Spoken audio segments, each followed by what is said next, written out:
سب سے افضل ذکر جو ہے وہ لا الہ الا اللہ ہے، اور سب سے افضل دعا الحمدللہ ہے۔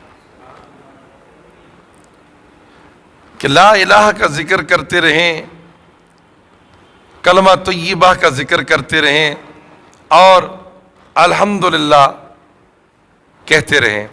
پانی پئیں تو الحمدللہ کہیں، کوئی حال پوچھے تو اسے الحمدللہ کہیں۔ آج ہمارے اندر رواج ہی عجیب ہے، کوئی حال پوچھتا ہے تو ٹھیک ہوں جی۔ ارے بھائی، حال پوچھ رہا ہے، اللہ کا شکر ادا کرے کہ الحمدللہ اللہ کا احسان ہے میں ٹھیک ہوں، اللہ کا کرم ہے میں ٹھیک ہوں۔ تو الحمدللہ بہترین لفظ ہے، افضل ذکر جو ہے وہ لا الہ الا اللہ ہے، اور افضل دعا جو ہے وہ الحمدللہ ہے۔ کسی کو دعا دیں تو الحمدللہ دیں، خود اللہ کی بارگاہ میں تو الحمدللہ کہیں، کھانا کھانے کے بعد الحمدللہ کہیں، پانی پینے کے بعد الحمدللہ کہیں، اللہ کی حمد بیان کریں، اللہ کی تعریف بیان کریں، اللہ کی بڑائی بیان کریں۔ تو یاد رکھیں کہ جب تک کہ ہم ہر معاملات میں اللہ کو یاد نہ کریں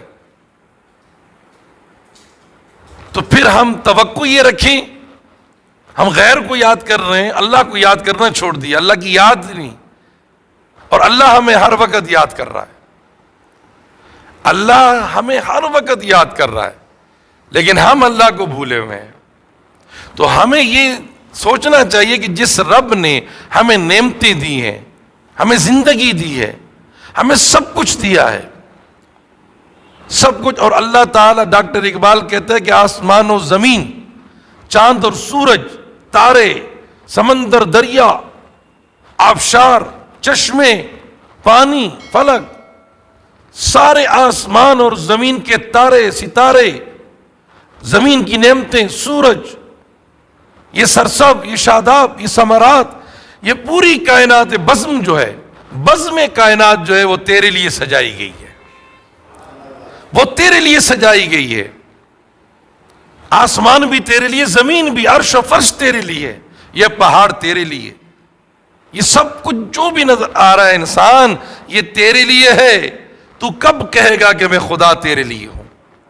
اتنا کہہ دے کہ میں اللہ تیرے لیے ہوں، صرف اتنا کہ تو اللہ کے لیے بن جائے۔ اور اللہ نے کہا میں نے تجھے اپنے لیے بنایا ہے، اپنے لیے پیدا کیا ہے۔ اے انسان اور جنات، میں نے تمہیں نہیں بنایا مگر الا لیعبدون، اپنی عبادت کے لیے بنایا ہے، اپنی بندگی کے لیے بنایا۔ کتنا بڑا پیار ہے میرے اللہ کا کہ ساری نعمتیں جو ہیں وہ تیرے لیے ہیں، سب کچھ تیرے لیے ہے، تو اللہ کے لیے اور اللہ کا ہو جا تو۔ اور جب اللہ کا تو ہو گیا اور اللہ تیرا ہو گیا اور تو اللہ کا ہو گیا تو پھر ساری کائنات تیری ہوگی، خدا کی خدائی تیری ہوگی۔ تو اس لیے کہ اللہ رب العزت کی یاد میں دن اور رات دیوانے بن جاؤ، چلتے پھرتے اٹھتے بیٹھتے جاگتے اللہ کی یاد میں رہو۔ ہر معاملات میں آپ کوئی بھی آئے تو الحمدللہ کہیں، جزاک اللہ کہیں، اور اس چیز کو آگے پہنچائیں۔ اب دیکھیں، ہم نے کہا، ہم کہتے ہیں گڈ نائٹ، گڈ مارننگ، اچھی بات ہے، سیکھیں انگلش پڑھنا۔ How are you?